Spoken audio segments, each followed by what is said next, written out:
The morning sky above Seoul changed from blue to black in seconds. Massive ships appeared overhead like floating mountains, their dark hulls blocking out the sun. Admiral Hyun-woo Kim stood at his office window, watching the alien vessels take position above Earth's major cities. His coffee cup sat forgotten on the desk as he counted the ships. 50, maybe 60. Each one larger than anything humans had ever built. Their smooth, dark surfaces gleamed with an oily sheen that hurt to look at directly. "Sir," Commander So-Young Park burst through the door without knocking. Her usually perfect uniform was wrinkled, and sweat beaded on her forehead. "We have incoming transmissions from all the ships. They're broadcasting on every frequency we have." Hyun-woo turned away from the window. "Show me." The wall screen flickered to life. An alien face filled the display. It looked like a giant insect crossed with a nightmare. 6 compound eyes studied the camera with cold intelligence. Sharp mandibles clicked as it spoke in perfect English. "Humans of Terra," the creature said. Its voice was smooth but carried no warmth. "I am Emperor Vextok of the Vextai Empire. You will listen carefully, as I will say this only once." The Admiral felt his hands clench into fists. So-Young stood beside him, her tablet recording everything. "Your species has reached a level of development that requires management," the Emperor continued. "We have watched your progress with interest. Your weapons, your technology, your aggressive nature, all of this must be controlled." The alien's mandibles spread wide. It might have been a smile, but it looked more like a threat. "Therefore, the Vextai Empire offers you a choice. Submit to our rule within 72 standard hours. Surrender your weapons. Disband your military forces. Prepare your population for integration into our workforce. Do this, and your species will survive as productive members of our empire." Hyun-woo felt his blood turn to ice. "Workforce," he muttered. "They mean slaves." "Refuse." The Emperor's voice grew harder. "And we will demonstrate why 847 worlds have chosen wisdom over foolishness. Your cities will burn. Your oceans will boil. Your mountains will turn to glass. We have done this before, humans. We will do it again if necessary." The transmission ended. The wall screen went dark. So-Young broke the silence first. "Sir, we're getting reports from all over the planet." The same message was broadcast everywhere. London, New York, Tokyo, Moscow, they all heard it. Captain Jin-Ho Lee chose that moment to arrive. He was young for a starship commander, only 32, but he had proven himself in the asteroid mining conflicts. His face was grim as he entered the office. "Admiral, the fleet is requesting orders." "What do we tell them?" Hyun-woo looked at both officers. These were good people, smart people. They deserved honest answers. "How many ships do we have that could actually fight those things?" he asked. Jin-Ho consulted his tablet. 47 combat-ready vessels, sir. Most are patrol boats and mining ships with weapons bolted on. We have 6 actual warships, but they're designed for fighting pirates and smugglers, not—" He gestured toward the window where alien shapes blotted out the sky. "And their fleet? Preliminary scans suggest each of their ships could destroy everything we have without breaking sweat," So-Young reported. "Their smallest vessels are bigger than our largest battleships." Dr. Mi-Jin Cho arrived next. She was the Defense Command's expert on alien life, though until today that had been purely theoretical work. Her short gray hair was disheveled, and she clutched a thick folder of papers. "Admiral," she said breathlessly, "I've been analyzing their transmission patterns and ship designs. This isn't their first rodeo. The Empire has done this before many times." "How many times?" Hyun-woo asked. 847, Mi-Jin said quietly. "That's how many worlds they said chose wisdom. That's not a boast, it's a count. They've conquered 847 different civilizations." The room fell silent. The weight of that number settled on everyone present. "Sir," Jin-Ho said carefully, "maybe we should consider their offer. If they've conquered that many worlds?" "No." The word came out harder than Hyun-woo intended. "Absolutely not." "But Admiral, Captain, how long have humans been fighting?" Jin-Ho looked confused. "Sir? Wars, I mean. How long have we been at war with each other?" Since the beginning of recorded history, sir. Longer, probably." "Right, we've been fighting for thousands of years. Fighting each other. Fighting nature. Fighting anything that tried to control us. We've never stopped." Hyun-woo walked back to the window. "Those 847 worlds? I bet none of them had our history." So-Young frowned. "What do you mean?" "Most species probably develop cooperation before they develop advanced weapons. They learn to work together, then they reach for the stars. Us? We reached for the stars while still fighting wars on our home planet. We colonized Mars while 3 different nations were bombing each other back home. Dr. Cho nodded slowly. You're right. Most intelligent species would develop peaceful tendencies as they advanced. We developed better ways to kill each other. Exactly. The Vextai expect us to act like every other species they've met. They show overwhelming force. We calculate our chances. We surrender to save our lives. Hyunwoo turned back to his officers. But humans don't calculate like that, sir? Jinho asked. We don't ask, can we win? And we ask, how do we win? There's a difference. The Admiral activated his communication system. Get me the President, and the Prime Ministers of Korea, Japan, Britain, Germany, and Brazil. Also the Premiers of China and Russia. Everyone who matters. Sir, So Young said. What are you planning? Something the Vextai Empire has never seen before, Hyunwoo replied. A species that doesn't know how to quit. 2 hours later, leaders from around the world filled the conference room via hologram. The conversation was heated but brief. By the end, the decision was unanimous. Earth would not surrender. 72 hours, President Martinez said from Washington. That's what they gave us. Yes, ma'am, Hyunwoo confirmed. Then we'd better get busy, Prime Minister Johnson added from London. If humanity is going to go down, let's make sure we go down fighting. The meeting ended. Plans began forming. Across the globe, military bases activated emergency protocols. Civilians received evacuation orders, not to flee the planet but to move to hardened shelters. Something else happened too, something the Vextai had not seen in their previous conquests. Instead of panic and surrender, Earth's population began preparing for war. In Seoul, engineer Taemin Kang welded armor plates onto delivery trucks. His wife Hee-jin loaded ammunition into civilian drones. If they want our world, she said grimly, they'll have to take it from us. Similar scenes played out worldwide. Dr. Seung-ho Nam converted his physics laboratory into a weapons development center. His assistant On Bi-yang worked beside him, turning theoretical designs into practical weapons. The alien ships hung in the sky like dark clouds, waiting for humanity's surrender. They would wait a long time. Admiral Hyunwoo Kim stood at his window again as the first day ended. The alien ships were still there, still waiting. But something had changed in the city below. The streets weren't empty with fear. They buzzed with activity as people prepared for the fight of their lives. Sir, So Young reported, we're receiving another transmission from the flagship. Put it through. Emperor Vextok's insect face appeared again. His compound eyes seemed puzzled. Humans, he said, our sensors indicate unusual activity in your population centers. Why are your people not evacuating? Why are your military forces not standing down? Hyunwoo activated the return transmission. Your Imperial Majesty, thank you for the warning. We've decided to decline your generous offer. The alien emperor's mandibles clicked rapidly. You cannot be serious. We have conquered nearly 1,000 worlds. Our fleet has never fought humans before, Hyunwoo interrupted. That's going to make a difference. The transmission ended. Outside, the countdown continued. 60 hours remaining. But Earth was no longer counting down to surrender. It was counting down to war. 48 hours remained when General Dong-hyun Choi descended into the underground command center beneath Seoul. The bunker stretched for kilometers in every direction, carved from solid rock during the old Cold War and expanded over the decades. Now it served as humanity's war room. The main command chamber buzzed with activity. Holographic displays showed military leaders from every continent. General Rodriguez from North America, Marshal Petrov from Russia, General Singh from India, all connected by quantum communication links that the Vextai couldn't intercept. Status report, Dong-hyun commanded as he took his seat. Colonel Yuna, Seo from the Australian Defence Force spoke first. Civilian evacuation is 90% complete. Our people are in the deep shelters, but General, she paused. They're not staying quiet. What do you mean? The main screen switched to street cameras from major cities worldwide.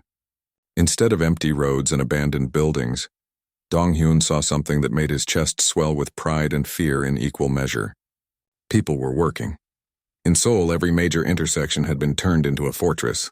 Citizens worked alongside soldiers, welding steel plates, digging trenches, mounting weapons on civilian vehicles. Engineer Taemin Kang directed a crew installing missile launchers on school buses. His wife Hyojin tested homemade explosive drones in a converted parking garage. "Sir," reported Captain Wu Jin Ha from his stealth ship hidden in the asteroid belt. "The Vextai are conducting deep scans of Earth. They're looking for our military assets." "And finding what they expect to find?" "Empty bases, sir. Our forces are dispersed according to Plan Hornet's Nest. Every military installation they can see from orbit has been evacuated. They think we've scattered our forces in panic." Dong Hyun smiled grimly. The Vextai were seeing what they expected to see. A primitive species whose military had broken down in the face of superior force. They had no idea that Earth's real defensive network was hidden underground in space and disguised as civilian infrastructure. Dr. Shung Ho Nam's voice crackled through the communication system from his laboratory-turned-weapons factory. "General, the particle beam weapons are ready for deployment. My team has managed to miniaturize the power cores enough to fit on civilian vehicles." "How many?" 12,000 units, sir. Dr. Young Sik Choi's team in Busan has produced another 8,000 gravity bombs. "And sir," Nam paused, "the civilians are asking for more weapons. They want to fight." Admiral Hyunwoo Kim joined the conversation from his position aboard Terra Station. "General, I'm receiving similar reports from every sector. The evacuation orders were followed, but people aren't hiding. They're preparing defensive positions." On the screen, the global picture became clear. Every major city had been transformed into a fortress. Subway systems had become supply networks. Office buildings had been converted into sniper nests. Parks had become artillery positions disguised as playgrounds. "What about our space assets?" Dong Hyun asked. Captain Jin Ho Lee responded from the UTDC Indomitable hidden behind Luna. "All ships are in position, sir.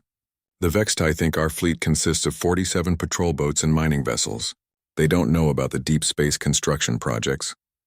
For 5 years, Earth had been secretly building warships in the outer system.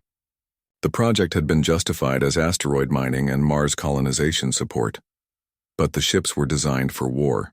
The Vextai sensors could detect Earth's obvious military assets: the patrol boats, the orbital platforms, the defense satellites. They couldn't see the battleships hiding in the shadows of gas giant moons or the weapons platforms disguised as mining stations. "Sir," Communications Officer Bo Young Kim announced, "we're receiving another transmission from the Vextai flagship." Emperor Vextok's insectoid face filled the main screen. His compound eyes showed what Dr. Mi Jin Cho had identified as agitation. "Human commanders," the alien emperor began. "Our scans indicate unusual patterns in your population behavior. Your species should be experiencing mass panic and social breakdown. Instead, we observe organized construction activity. Explain this anomaly." General Dong Hyun activated the response system. "Your Imperial Majesty, I think there's been a misunderstanding. You gave us 72 hours to prepare for surrender. We're using that time productively." "Productively?" The alien's mandibles clicked rapidly. "You are building defensive positions. This suggests you intend to resist our ultimatum." "Resist?"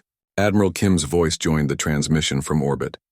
"Your Majesty, we prefer the term decline. We're declining your offer." "This is impossible." The Emperor's voice rose in pitch. "We have conquered 847 worlds using this exact protocol. Our fleet numbers in the tens of thousands. Your primitive vessels cannot challenge Imperial might." "You're absolutely right," General Dong Hyun replied calmly. "Your fleet is superior to anything we've built. Your weapons are more advanced. Your ships are larger and more powerful." The Emperor's eyes seemed to brighten with satisfaction. "Then you understand the futility of resistance?" "No, Your Majesty. We understand the futility of fighting you the way other species fought you." The transmission cut out abruptly. Dr. Mi Jin Cho looked up from her analysis station. He's confused. "This isn't following the pattern they've used for 3,000 years." "What pattern?" Colonel Yuna Seo asked. "Show overwhelming force, demand surrender, accept capitulation, integrate survivors into the workforce." It's worked on 847 different worlds. They've never encountered a species that responded with organized resistance preparation. Private Jiwoo Oh spoke up from his position at a Seoul defense battery. His voice came through the communication system from his fortified position in the city center. "Ma'am, with respect, maybe those other 847 species weren't human." His partner, Corporal Min Seo Yoon, added her thoughts from the next position over. "The aliens keep talking about their conquest count like it's supposed to scare us. But all I hear is that we're about to be the first species to make them work for it." Across the planet, similar conversations were taking place. In converted workshops and hidden bunkers, humans prepared for war with the methodical determination that had taken them from stone tools to starships in just 10,000 years. Captain Sung Min, Choi's fighter squadron performed final checks on their modified civilian aircraft. The ships looked like cargo haulers and passenger transports, but hidden weapon pods and upgraded engines turned them into deadly combat vehicles. "Squadron, this is Lead," Sung Min announced to his pilots. "Remember, the enemy expects orbital bombardment to break our spirits. They expect our Air Force to be grounded by their superior firepower. They're about to learn that humans have been fighting air wars since before they invented spaceflight." Lieutenant Jae-sung Park, barely 22 years old, prepared his weapons console aboard the Indomitable. "Sir," he said to Captain Jin-ho Lee, "do you think we can actually win?" Jin-ho considered the question seriously. "Lieutenant, I think we can do something better than win. I think we can teach the galaxy that some species can't be conquered." In workshops around the world, Dr. Young-sik Choi's gravity bombs were being loaded onto delivery systems. The weapons were small enough to fit in backpacks but powerful enough to crush alien landing craft. Physicist Dr. Chang-ho Lim had developed shields that could deflect energy weapons. Engineer Min Gyu-yoon had turned Earth's transportation networks into military supply lines that could move troops and equipment through underground tunnels. The Vextai watched from orbit as Earth's cities transformed into armed camps. They saw humans working together with an efficiency that their xenobiologists couldn't explain. Every previous species had shown predictable responses to imperial pressure: fear, panic, social breakdown, eventual surrender. Humans were building weapons. 12 hours before the ultimatum expired, Emperor Vextok made his final attempt at understanding. "Human leaders," he broadcasted, "we offer you one last opportunity to choose wisdom over destruction. Our analysis indicates your species possesses above-average intelligence. Surely you understand that resistance is mathematically impossible." General Dong Hyun Choi answered for his entire species. "Your Imperial Majesty, humans have never been very good at mathematics when it comes to impossible odds. We prefer to change the equation. You cannot change reality." The Emperor's voice cracked with frustration. "We have superior numbers, superior technology, superior firepower." "Yes," Admiral Kim replied from orbit, "but you've never fought humans before, and we've never fought anything we couldn't eventually beat. Your confidence will be your extinction." "Maybe," General Donghyun said calmly. "But if humanity dies today, we'll die on our feet, not on our knees." The transmission ended. 6 hours remained until the ultimatum expired.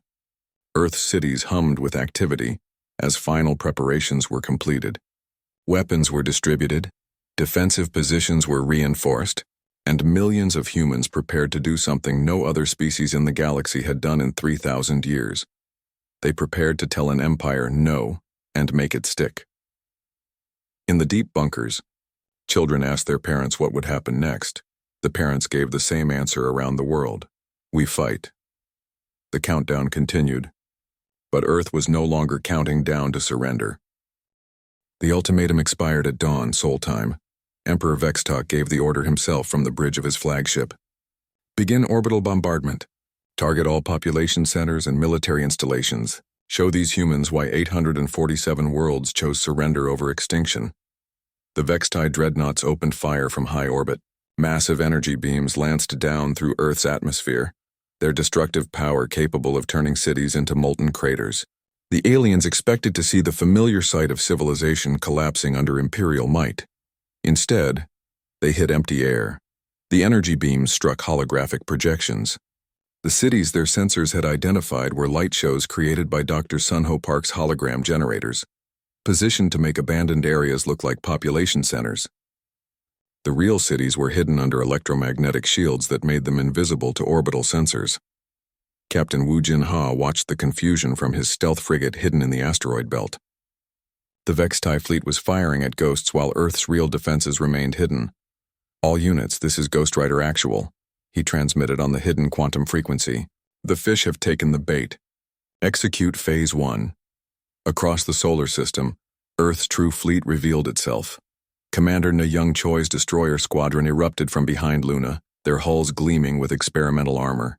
Captain Kyung-Soo-jun's battle group emerged from the shadow of Mars, weapons charging. Admiral So-Ra Kang's flagship, hidden in Saturn's rings for months, powered up its quantum engines and jumped to Earth orbit. The Vextai had expected to face 47 patrol boats. Instead, they found themselves surrounded by over 200 combat vessels, many of them larger and more advanced than anything in their intelligence files. Impossible! Emperor Vextok's voice crackled across all frequencies. Our sensors detected no fleet of this size. Where did these ships come from? Admiral Hyunwoo Kim answered from the bridge of Terra Station, which had just revealed itself to be a mobile battle fortress rather than a simple orbital platform. Your Imperial Majesty, you've been watching our front door while we built ships in the backyard. Did you really think a species that colonized Mars would limit itself to Earth orbit? The first space battle began with a surprise that shattered Vextai assumptions about human capability. Captain Jin-Ho Lee commanded the UTDC Indomitable as it engaged a Vextai heavy cruiser. The alien ship was larger and more powerful, but Jin-Ho's crew had advantages their enemies couldn't understand. Navigation Officer Moon, bring us about. Weapons Officer Lim, target their sensor arrays. The Indomitable danced through the alien formation with an agility that confused Vextai tactical computers. Human ships moved in patterns that seemed random, but followed complex mathematical sequences developed by Dr. Chang-Ho Lim's team. The movements were based on human warfare principles: boxing footwork, martial arts forms, even dance patterns adapted for three-dimensional combat. Lieutenant Jae-Sung Park fired quantum torpedoes from his weapons station. The projectiles weren't more powerful than Vextai weapons, but they moved in ways alien targeting systems couldn't predict. Each torpedo contained an AI chip programmed with human fighter pilot reflexes. Direct hit on their forward shields, Park reported. They're adapting to our firing patterns, sir. Then we adapt faster, Captain Lee replied. Execute dancing dragon formation. The human fleet began moving in coordinated patterns that looked like choreography, but were actually advanced combat maneuvers. Ships weaved between enemy fire while maintaining devastating crossfire on Vextai formations.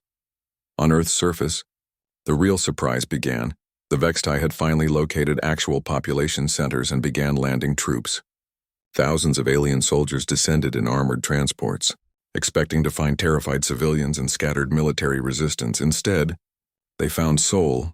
Sergeant Dae-Ho Kim's artillery unit fired the opening shot from a position disguised as a shopping mall. The shells weren't aimed at the alien ships. They were aimed at specific points in Earth's atmosphere. Each shell contained electromagnetic pulse generators that created dead zones in the planet's magnetic field. Direct hits, Specialist Su Bin-an reported from her sensor station. The EMP shells worked. We're creating holes in their bombardment pattern. The effect was immediate. Vextai orbital weapons couldn't target through the electromagnetic interference. Their landing craft found themselves flying blind through zones of electronic chaos. That's when Seoul revealed its true nature. Every building was a fortress. Every street was a kill zone. Every civilian was a soldier. Engineer Taimin Kang's converted subway system deployed the first wave of defenders. Underground trains emerged from hidden platforms, carrying soldiers directly to combat positions. His wife Hyojin launched her explosive drones from concealed positions in apartment buildings. The aliens had never encountered urban warfare like this. Enemy landing craft approaching Sector 7. Private Tae Young reported from his position in what looked like an abandoned school, but was actually a military command post. Roger that, replied Corporal Ji-Hai Choi from the next building over, tracking multiple targets. Initiating gravity bomb deployment. Dr. Young-Sik Choi's gravity weapons activated across the city. The small devices created localized gravitational anomalies that crushed Vextai landing craft like tin cans. Alien soldiers who had conquered hundreds of worlds found themselves pulled to the ground by artificial gravity fields that made movement impossible. But the real shock came when the civilians joined the fight. Citizens who should have been cowering in bunkers emerged from hidden positions with weapons that shouldn't have existed. Dr. Shung-Ho, Nam's particle beam rifles mounted on civilian vehicles, carved through alien armor like paper. Professor In-Young Seo's shield generators disguised as street lamps created defensive barriers that deflected energy weapons. What is happening? Emperor Vextok demanded from orbit. Our landing force reports impossible resistance. Civilians are fighting with military-grade equipment. Your Imperial Majesty, Admiral Kim replied calmly. You seem surprised that humans would fight for their home. This level of resistance is unprecedented. No civilian population has ever organized this level of defensive preparation. That's because you've never invaded a planet where every civilian is trained for war. General Dong-hyun Choi added from his underground command center. We've been fighting each other for thousands of years.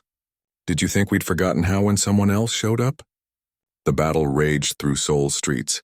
Pilot Haewon Song flew her modified cargo hauler through urban canyons, dodging between buildings while firing missiles at alien positions.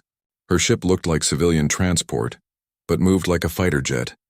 Captain Sungmin Choi's air squadron joined the fight above the city. His pilots flew converted passenger aircraft and mining ships, but their weapons were cutting-edge human technology disguised as cargo pods. Lead, this is Wing 2, transmitted pilot Min-gyu Yoon. Enemy fighters are having trouble with our movement patterns. Their targeting systems can't lock onto us. That's because they're programmed for predictable military formations, Sungmin replied. We're flying like civilians trying not to die. Their computers don't know how to handle that. In space, the larger battle continued. Admiral Sora Kang's flagship exchanged fire with a Vextai dreadnought. The alien ship was more powerful, but her crew was using tactics no computer could predict. Emergency maneuver, she commanded. Ramming speed. The UTDC Defiance accelerated directly toward the alien dreadnought. At the last second, it rolled aside and fired a full spread of quantum torpedoes into the enemy ship's engine section. The maneuver was suicide by any rational calculation. But human pilots had been pulling impossible stunts since the invention of aircraft. Direct hit. Enemy dreadnought is losing power. The Vextai Emperor watched his perfect invasion turn into chaos. His forces were being defeated by tactics they couldn't understand. Using weapons their sensors hadn't detected. By a species that fought like no other they had encountered. Retreat to high orbit, he commanded. Regroup and reassess. But Captain Wu Jin, Ha's stealth fleet was waiting in high orbit. Surprise, he transmitted as his cloaked ships opened fire on the retreating Vextai vessels. The aliens found themselves caught between hammer and anvil. Earth's main fleet pushed from below while the stealth ships struck from above. Their perfect formation dissolved into confused retreat. Dr. Mi Jin Cho monitored alien communications from Luna Command. Admiral, I'm intercepting Vextai transmissions. They're reporting to their high command that Earth defenses are beyond predicted parameters. They're requesting reinforcements. How many reinforcements? Admiral Kim asked. All of them, sir. They're calling for the entire Imperial fleet. Admiral Kim looked at the tactical display showing burning alien ships retreating from Earth orbit. Good, let them bring everything they have. Sir?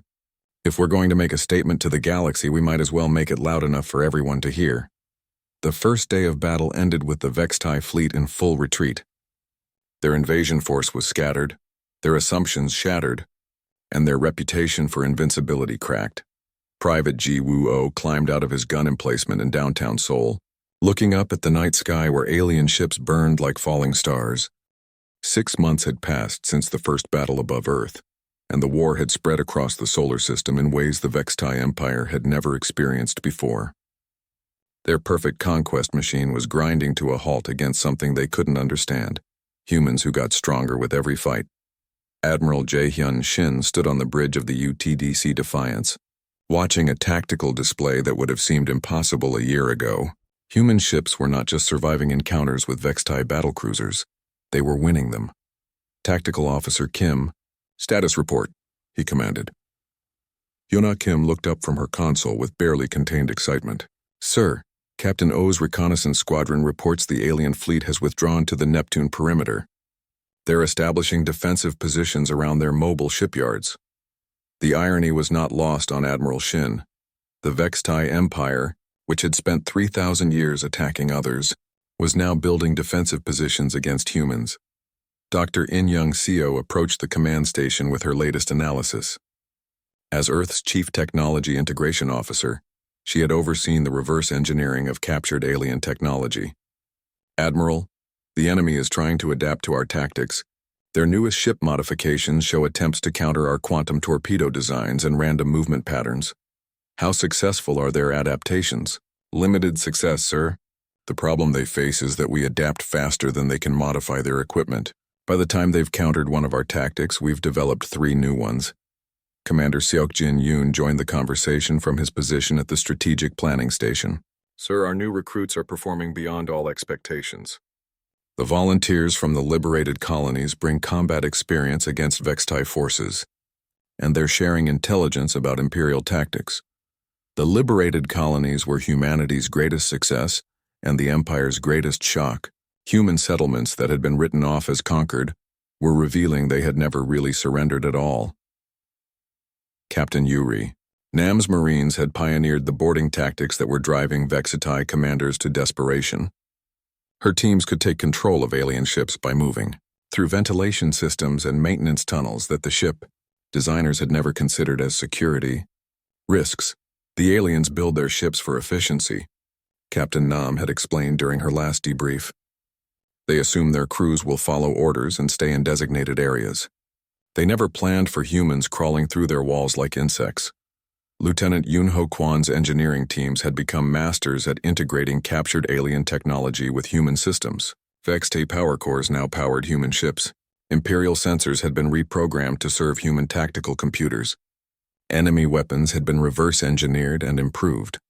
The beautiful thing, Lieutenant Kwan had reported, is that we understand their technology better than they understand ours. They build everything according to rigid specifications. We build things to work, then figure out how to make them work better. On Europa Station, Dr. Kyung-min Cha's xenobiology team had achieved the breakthrough that changed everything. They had cracked the Vextai communication codes and were intercepting Imperial transmissions from across the galaxy. Admiral Park, Dr. Cha's voice came through the quantum communicator. You need to hear this immediately. The Vextai aren't just fighting us. They're dealing with rebellions on 17 different worlds. News of Earth's resistance is spreading faster than their ability to contain it. Admiral Dongmin Park received the transmission from his command ship in the outer asteroid belt. Are you certain of this intelligence? Absolutely, sir. We're monitoring emergency communications between Imperial fleet commanders. They're requesting immediate reinforcements for suppression operations on worlds that have been pacified for decades. The local populations are rising up. The implications were staggering. For the first time in Imperial history, conquered species were believing they could fight back and win. Emperor Vextok faced a crisis that no previous emperor had ever encountered. On the bridge of his fortress ship, he reviewed reports that defied every principle of Imperial control. These humans, he said to his military advisor General Klextai, they adapt their technology in real time. They develop countermeasures faster than we can implement new strategies. How is this possible? Your Imperial Majesty, the general replied carefully. Our xenopsychologists believe the humans possess an unusual neural architecture. They appear to thrive on conflict rather than being broken by it. Explain. Most species develop stress responses that encourage surrender when faced with overwhelming odds. It's a survival mechanism that has served the Empire well. Human stress responses appear to trigger increased innovation and cooperation instead.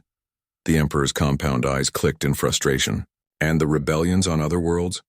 Growing, Your Imperial Majesty. The human resistance is broadcasting their victories across standard communication channels. Other species are beginning to believe that Imperial conquest can be reversed.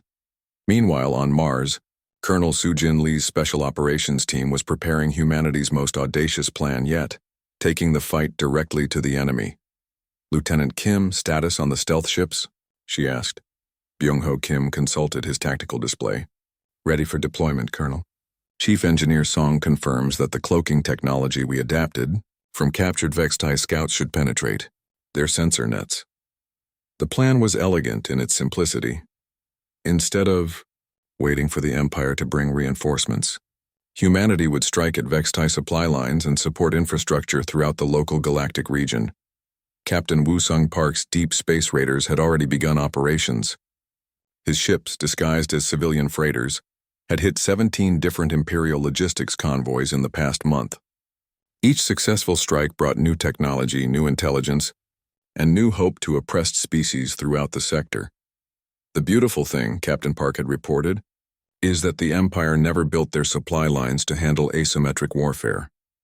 They expect their enemies to meet them in open battle, not to strike and fade like ghosts. Dr. Mira Jiang monitored galactic communications from Luna Command, and her latest report brought the most significant news yet. Admiral Choi were receiving covert transmissions from the Terran colonies. Proxima, Kepler, Wolf 3 von 59. They're all reporting successful resistance operations. They're ready to coordinate a simultaneous uprising. The news spread through Earth's command structure like wildfire. Humanity's children, scattered among the stars and presumed lost, had been quietly preparing their own revolution. Captain Sung-Won Oh transmitted from the Proxima Centauri system aboard his stealth cruiser, Silent Running. Luna Command, this is Shadow 1. Proxima Colony is secure and under human control. Local Vextai garrison has been eliminated. We're beginning liberation operations for the Outer Rim colonies. The war was expanding beyond Earth, beyond the solar system, beyond anything the Vextai Empire had ever faced. Private Young Hoon Shin, part of the first interstellar marine deployment, sent a message that would become legendary throughout human space. Earth Command, this is Terran Marine First Class Shin, reporting from Kepler 442b. The locals here, the original inhabitants before the Vextai arrived, they've got a name for us. They're calling us the species that says no. Apparently nobody's ever done that before. The phrase spread through the growing alliance of liberated worlds. The species that says no became humanity's unofficial title among the galaxy's oppressed populations. But the real transformation was happening within the Vextai Empire itself. Dr. Chang Ho Lim's analysis of intercepted communications revealed something unprecedented: doubt among Imperial forces. Vextai commanders were questioning orders for the first time in Imperial history. Some were even requesting transfers away from human sectors. The psychological warfare aspect is fascinating, Dr. Lim reported. The Empire's entire control structure depends on the belief that resistance is futile. We've shattered that belief. Emperor Vextok made one final attempt to understand his new enemies. He opened a direct communication channel to Earth's leadership.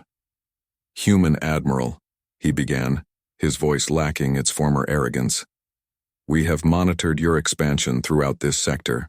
Your tactics are unprecedented. We are prepared to discuss territorial concessions."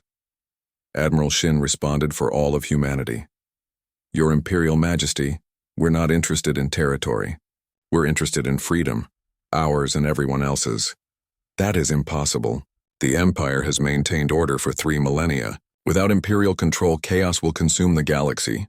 "Maybe," Admiral Shin replied calmly. "Or maybe the galaxy will learn to govern itself. We're about to find out." The transmission ended. But the Emperor's words revealed the Empire's greatest weakness. They couldn't imagine any form of organization except tyranny. Captain Jin Ho Lee, now commanding Earth's expeditionary fleet, prepared for the next phase of operations. His ships would carry liberation forces to 20 different systems, each one a dagger aimed at the heart of Imperial control. "Sir," his communications officer reported, "we're receiving volunteer applications from 43 different species. They want to join the Liberation Fleet." Admiral Shin looked at the tactical display showing human ships scattered across dozens of star systems. 1 year after the first Vextai ships had appeared above Earth, Admiral Hyunwoo Kim stood on the command deck of the UTDC Terra's Revenge, leading a fleet that would have been unimaginable 12 months earlier. Human warships flew alongside vessels from 47 different liberated worlds, all united under a simple principle: freedom was not negotiable. The destination was the Vextai Imperial homeworld, the capital of an empire that had never been threatened in 3,000 years of conquest. Today that would change. "Communications Officer Park, open a channel to the Imperial Palace," Admiral Kim commanded. The response came immediately. Emperor Vextok's image appeared on the main screen, but the proud conqueror was gone. In his place was a desperate ruler whose empire was collapsing faster than his forces could respond. "Human Admiral," the Emperor began, his compound eyes showing what Dr. Mi Jin Cho had identified as genuine fear. "We are prepared to negotiate terms of coexistence." "Your Imperial Majesty," Admiral Kim replied with cold courtesy. "The time for negotiation was 1 year ago, when you demanded our surrender. Now we're here to accept yours." Behind the Admiral, Fleet Commander Jin Ho Lee watched the tactical display with satisfaction. The combined Liberation Fleet included ships from species that had been enslaved for centuries. their own technology enhanced with captured Vextai equipment and human innovations. The psychological impact was devastating to Imperial morale. The Vextai had spent millennia convincing themselves that their rule was natural and inevitable. Now they faced former slaves flying their own ships, using their own weapons against them. Dr. Seung-ho Nam's research teams, working with scientists from dozens of liberated worlds, had achieved something that seemed impossible. Their quantum disruption technology could disable every Vextai ship in a star system simultaneously. Admiral Yoon, Dr. Nam reported from his position aboard the research vessel Innovation, "The quantum field generators are ready. One activation will permanently disable every Imperial vessel in this system without causing casualties." The Emperor's mandibles clicked rapidly, and what the humans had learned was extreme agitation. Impossible. Such technology requires decades of development. "Your Imperial Majesty," Commander So Young Park interrupted, "you spent 3,000 years crushing innovation and independent thought. We spent 1 year setting it free. The mathematics are simple. The transformation was visible throughout the galaxy. Admiral Shin Yoon's liberation forces had freed the Outer Rim territories completely. Captain Kyung-Soo Jeon's rapid response fleets had prevented Imperial reinforcements from regrouping anywhere in the sector.